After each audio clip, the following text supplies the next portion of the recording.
The memo arrived at Pentagon offices in August 1966. Secretary of Defense Robert McNamara proposed a program that would transform military recruitment and supposedly offer opportunities to disadvantaged young men across America.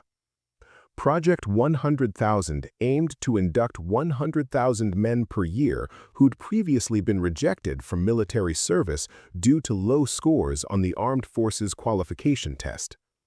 McNamara called it the Great Society in Uniform, a chance to provide training, discipline, and skills to men who'd failed in civilian education systems.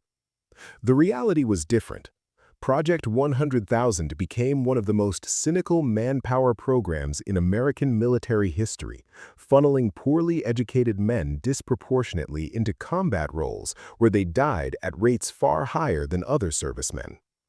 Today, we're examining Project 100,000 through the documented evidence of what actually happened when the military lowered standards to meet Vietnam War manpower needs.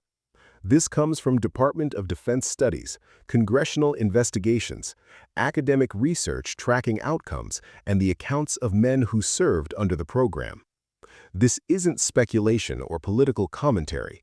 These are facts about a program that inducted 354,000 men between 1966 and 1971, sent them to Vietnam in disproportionate numbers, assigned them to combat arms at rates far exceeding other soldiers, and watched them die at double the rate of non-Project 100,000 troops. The standards that existed before Project 100,000 had military justification based on decades of research. The Armed Forces Qualification Test measured mental aptitude through verbal and arithmetic reasoning. Scores were divided into categories, with Category I being highest and Category V being lowest.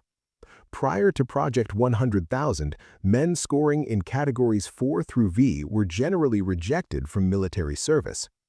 Research had shown these men struggled with military training, couldn't master technical material, and had difficulty following complex instructions under stress. The rejection wasn't arbitrary discrimination, it was practical recognition that modern military operations required cognitive abilities these men lacked. Soldiers needed to read and understand technical manuals, perform mathematical calculations for indirect fire, operate sophisticated equipment, and make rapid tactical decisions. But Vietnam created insatiable manpower demand. The draft was calling up increasing numbers of men, and casualties required constant replacement. The pool of Categories 1 through 3 men was finite, and many were obtaining deferments for college, medical conditions, or other reasons. McNamara's solution was lowering standards and calling it social progress. Men who scored in Category 4, the 10th to 30th percentile on the aptitude test, would now be accepted. This group was termed New Standards Men and became Project 100,000. The official justification emphasized opportunity and rehabilitation. These disadvantaged young men would receive training and discipline that civilian society had failed to provide. Military service would transform them into productive citizens with marketable skills. The cynicism was obvious to anyone paying attention. The program launched in October 1966, precisely when Vietnam casualties were climbing and draft calls were increasing. The timing wasn't coincidence, it was desperate attempt to fill manpower shortages. The demographic breakdown of Project 100,000 inductees revealed who actually bore the burden. Approximately 40% of New Standards men were Black, despite African Americans comprising only 11% of the draft-age population. Another significant percentage were poor white men from Appalachia and the rural South. These men came from the most disadvantaged backgrounds. Many had grown up in poverty with inadequate schooling. Some were functionally illiterate despite years of formal education. Others had learning disabilities that had never been diagnosed or treated. The average New Standards man had 10 years of education compared to 12 years for other draftees. Reading levels averaged 6th to 7th grade. Some read at 3rd or 4th grade levels. Mathematical abilities were similarly limited. One study of Project 100,000 inductees found that 41% had failed to complete high school compared to 16% of other inductees. The educational deficit was massive and predictable given that low test scores had been the rejection criterion. The family backgrounds showed similar patterns. New standards men came disproportionately from single-parent homes, families on welfare, and communities with high unemployment.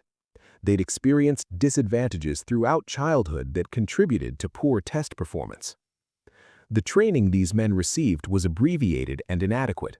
The Pentagon promised special remedial programs to bring new standards men up to regular standards. In practice, most received standard basic training with minimal accommodation for their educational deficits. Some units did establish special training companies for Project 100,000 inductees. These extended basic training from 8 weeks to 12 weeks and included remedial education. But most new standards men went through regular training alongside Categories 1 through 3 soldiers. The results were predictable. New standards men struggled with classroom instruction, had difficulty mastering technical material, and took longer to learn basic skills.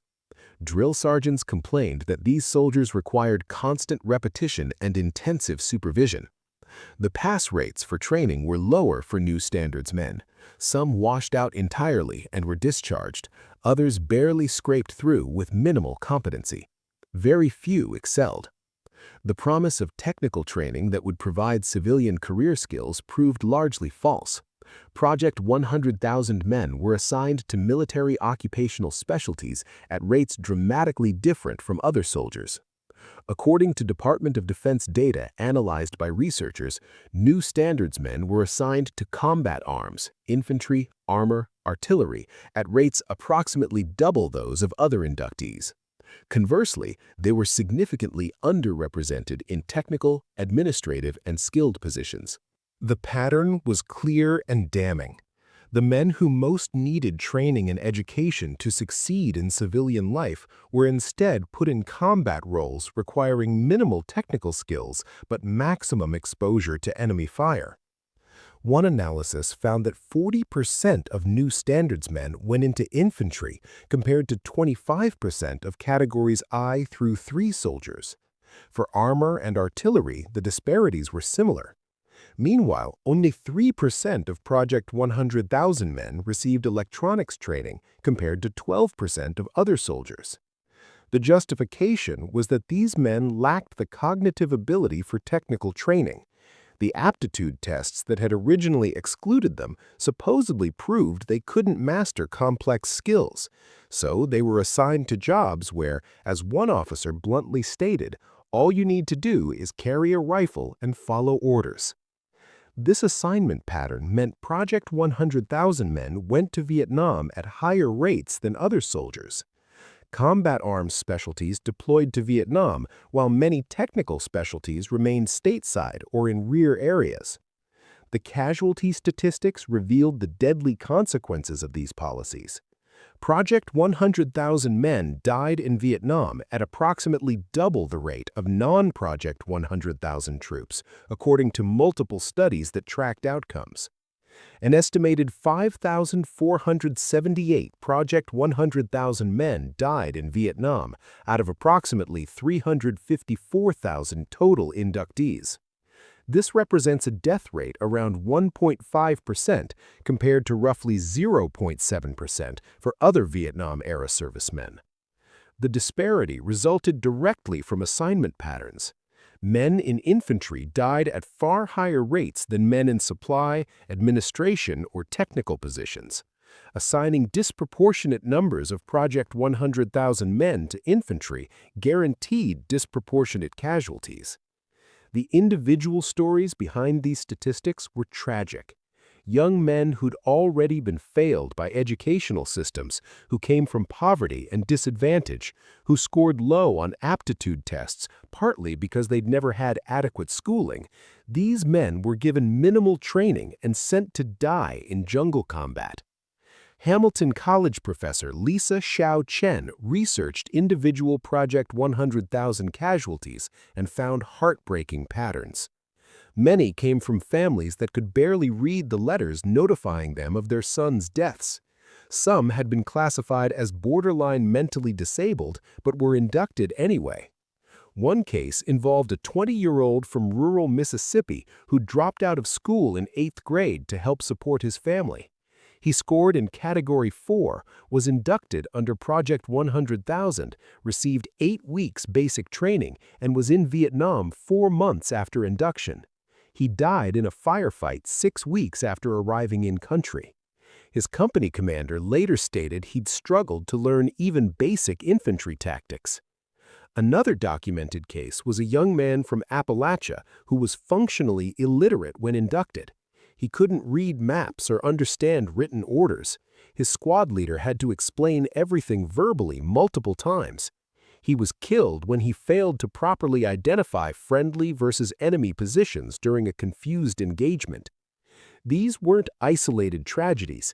They represented a systematic pattern of taking the most vulnerable young men and putting them in the most dangerous situations with inadequate preparation. The performance issues in combat units were documented by multiple sources. Officers and NCOs complained that Project 100,000 soldiers required constant supervision, struggled with complex instructions, and made mistakes that endangered themselves and others. One battalion commander in the 25th Infantry Division filed reports noting that his Project 100,000 soldiers had difficulty with map reading, radio procedures, calling for artillery support, and other tasks requiring literacy and mathematical skills. He requested they be given only the simplest assignments. A Marine Corps study found that new standards men had higher rates of non-combat injuries, suggesting difficulty following safety procedures. They also had higher rates of friendly fire incidents, both as victims and perpetrators, indicating problems with target identification and fire discipline. The problems weren't universal. Some Project 100,000 men served competently and even heroically. Individual ability varied, and blanket characterizations were unfair. But the aggregate statistics showed clear patterns of struggle and higher casualties. The leadership challenges for NCOs and junior officers were significant. Platoon sergeants and squad leaders found themselves with soldiers who couldn't reliably execute standard procedures. Other leaders invested time and effort bringing new standards men up to acceptable performance levels. This required patience and dedication that not all leaders possessed, especially in combat environments where time was scarce. The racial dimension of Project 100,000 was significant and controversial. With 40% of inductees being black, despite black Americans being only 11% of the draft-age population, the program disproportionately sent black men to Vietnam and to their deaths. This disparity resulted from intersecting factors. Black Americans disproportionately attended inadequate schools in poor neighborhoods.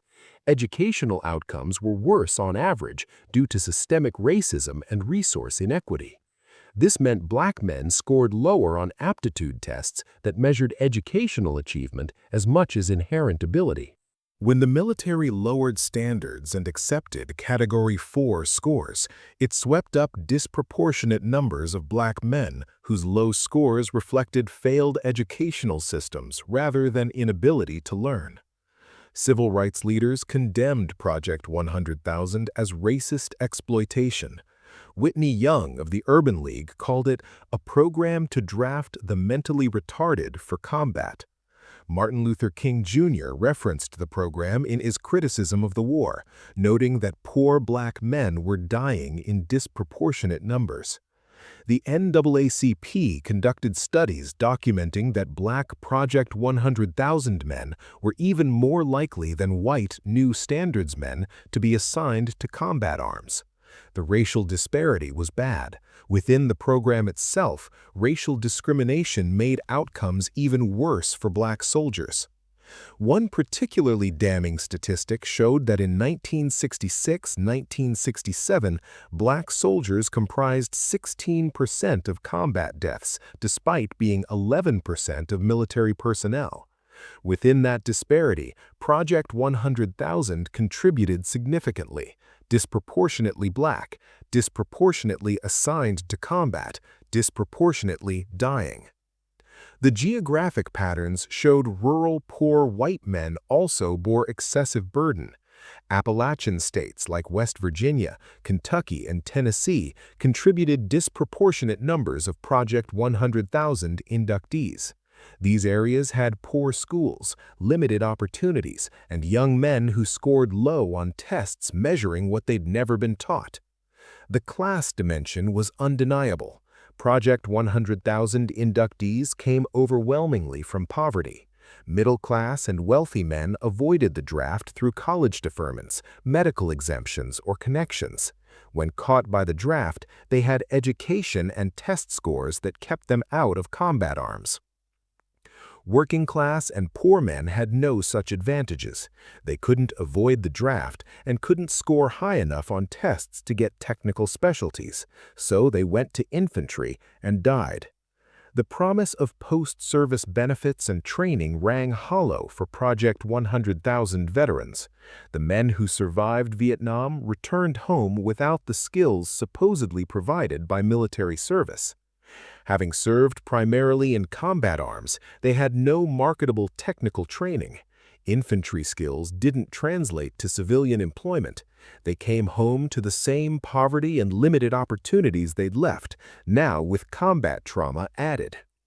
The educational programs promised under Project 100,000 largely didn't materialize. Some received GED preparation during service, but most left the military with the same educational deficits they'd entered with. Studies tracking post-service outcomes found that Project 100,000 veterans had higher unemployment rates, lower wages, and worse life outcomes than both non-veteran peers and other Vietnam veterans. The program that promised to lift men out of poverty through military service actually left them worse off. The PTSD and psychological trauma rates among Project 100,000 veterans were higher than other veterans according to VA studies. The combination of inadequate preparation, disproportionate combat exposure, and difficult reintegration created severe mental health challenges.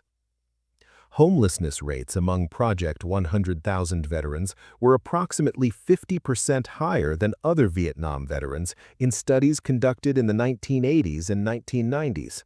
The most vulnerable men went to war, came home traumatized, and ended up on streets. The incarceration rates told similar stories. Project 100,000 veterans were significantly overrepresented in prison populations. The combination of PTSD, limited education, poor job prospects, and trauma created pathways to criminal behavior and imprisonment. The McNamara legacy regarding Project 100,000 is one of the most controversial aspects of his Vietnam-era tenure. His later memoirs expressed some regret about the war, but barely mentioned Project 100,000. Critics argue McNamara knew exactly what he was doing, using disadvantaged men as cannon fodder to fill manpower needs, while providing rhetorical cover through claims about opportunity and rehabilitation. Defenders suggest he genuinely believed in the program's rehabilitative potential and didn't foresee the tragic outcomes. This defense is difficult to credit, given the obvious predictable consequences of sending poorly trained men into combat. The program ended in 1971 as American involvement in Vietnam wound down. The last Project 100,000 inductees entered service that year. No comprehensive evaluation or follow-up occurred. The military simply stopped the program and moved on. No official apology has ever been issued to Project 100,000 veterans, no special recognition of their disproportionate sacrifice, no compensation for the failures of preparation and support. They remain largely invisible in Vietnam War history. The scholarly research documenting Project 100,000's failures came decades after the fact. Sociologists, historians, and policy researchers analyzed the data and revealed the patterns, but by then, the men had lived entire lives dealing with consequences, while the program that exploited them was forgotten. The lessons Project 100,000 should have taught were largely ignored. The all-volunteer force that replaced the draft after Vietnam didn't eliminate concerns about standards, it shifted them. The military still debates how low standards can go while maintaining effectiveness. Recruiting challenges in recent decades have led to periodic calls for acceptance waivers similar to Project 100,000. When the Iraq and Afghanistan wars created manpower needs, the Army accepted higher percentages of Category 4 recruits than normal peacetime standards allowed. These modern parallels worry those who studied Project 100,000. The pattern of lowering standards during wartime to fill billets, disproportionately recruiting from disadvantaged populations, and assigning lower aptitude soldiers to combat roles hasn't entirely disappeared. The difference is that the all-volunteer force means these soldiers chose military service rather than being drafted. But the socioeconomic factors pushing disadvantaged young men toward military service create similar outcomes. Poor men fighting rich men's wars. The comparative experience with other nations provides context. The U.S. was unusual in lowering standards so dramatically during Vietnam. Other countries maintained stricter aptitude requirements even during conscription, accepting smaller militaries rather than inducting men likely to struggle. The lesson other militaries drew from observing Project 100,000 was cautionary. Don't lower standards desperate for bodies. The short-term manpower gains aren't worth the long-term costs in effectiveness, casualties, and veteran outcomes. The moral evaluation of Project 100,000 is harsh and deserved. The program took young men who'd been failed by society, provided them minimal training and support, assigned them to the most dangerous combat roles, and watched them die at elevated rates. Then it discarded survivors without the promised benefits or opportunities. This wasn't unfortunate accident or unintended consequence. The outcomes were predictable from the program's design. Lowering aptitude standards meant inducting men who'd struggle. Providing inadequate training guaranteed poor preparation. Assigning them disproportionately to combat arms ensured high casualties. Exploiting existing educational inequities to fill combat roles. This was systemic targeting of the vulnerable.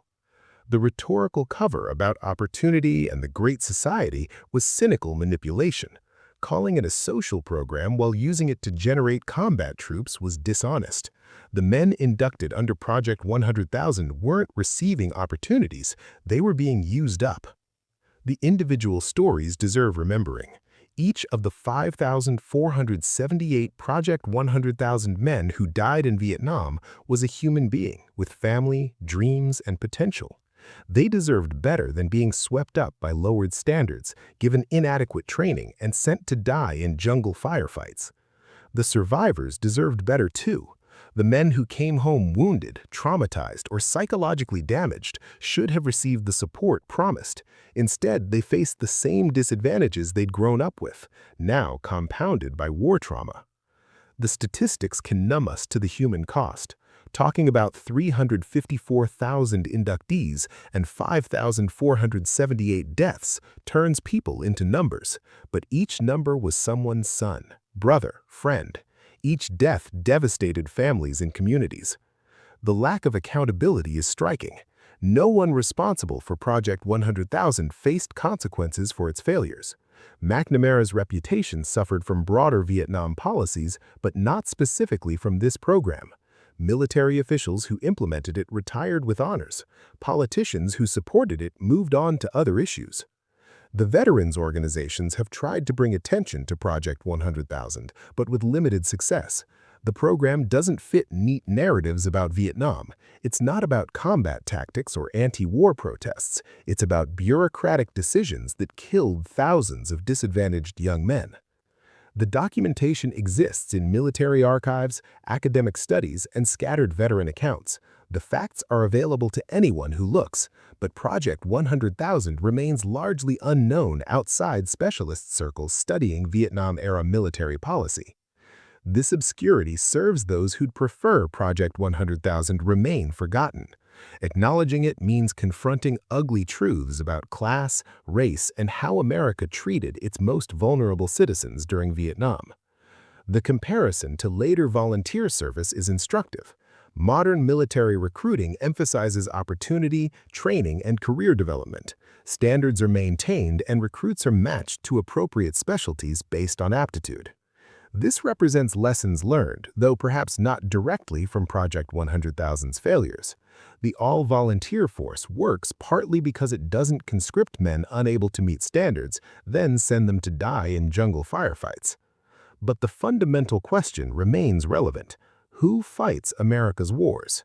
The answer continues to be disproportionately the poor, the minority, and the disadvantaged. Project 100,000 made this brutally explicit through draft policies that targeted the vulnerable. The modern equivalent is more subtle but still real. Economic pressures push disadvantaged young people toward military service. They volunteer, but their options are limited. The parallels aren't perfect, but they exist. Understanding Project 100,000 means understanding how governments can exploit the vulnerable through policies that claim to help while actually harming. The rhetoric about opportunity masked reality of using disadvantaged men as expendable combat troops. The program's name itself was euphemism. Project 100,000 sounded neutral and bureaucratic. Programmed to draft men previously rejected as unqualified and send them to die in disproportionate numbers would have been honest but politically impossible. This gap between rhetoric and reality characterizes much about Vietnam. Project 100,000 was just one example, but a particularly egregious one because it specifically targeted men least able to protect themselves politically or socially. If you served under Project 100,000 or knew someone who did, your experiences matter to the historical record. The comments are open for your accounts. For everyone else, learning about Project 100,000 reveals truths about class, race, and Vietnam that challenge comfortable narratives. This program took 354,000 of America's most disadvantaged young men and used them as cannon fodder while calling it social progress. Share this video to preserve this history that many would prefer remained forgotten.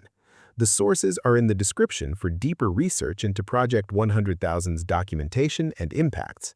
Subscribe for more Vietnam content examining the war's difficult truths beyond the comfortable stories. Thank you for watching. The 5,478 Project 100,000 men who died in Vietnam deserve to be remembered. The survivors deserve recognition of what was done to them, and the lessons deserve learning so history doesn't repeat. The program ended in 1971 as American involvement in Vietnam wound down. The last Project 100,000 inductees entered service that year. No comprehensive evaluation or follow-up occurred. The military simply stopped the program and moved on. No official apology has ever been issued to Project 100,000 veterans, no special recognition of their disproportionate sacrifice, no compensation for the failures of preparation and support. They remain largely invisible in Vietnam War history. The scholarly research documenting Project 100,000's failures came decades after the fact. Sociologists, historians, and policy researchers analyzed the data and revealed the patterns. But by then, the men had lived entire lives dealing with consequences while the program that exploited them was forgotten. The lessons Project 100,000 should have taught were largely ignored. The all-volunteer force that replaced the draft after Vietnam didn't eliminate concerns about standards, it shifted them. The military still debates how low standards can go while maintaining effectiveness. Recruiting challenges in recent decades have led to periodic calls for acceptance waivers similar to Project 100,000. When the Iraq and Afghanistan wars created manpower needs, the Army accepted higher percentages of Category 4 recruits than normal peacetime standards allowed. These modern parallels worry those who studied Project 100,000. The pattern of lowering standards during wartime to fill billets, disproportionately recruiting from disadvantaged populations, and assigning lower aptitude soldiers to combat roles hasn't entirely disappeared.